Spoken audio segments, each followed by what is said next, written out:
Простий рецепт фальшивого зайця.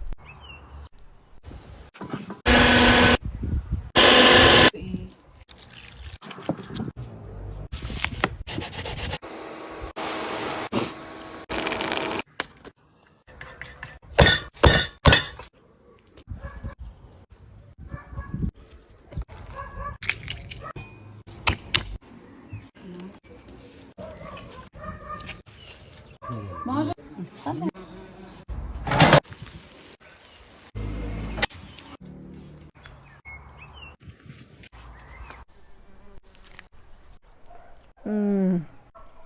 Я це дуже люблю.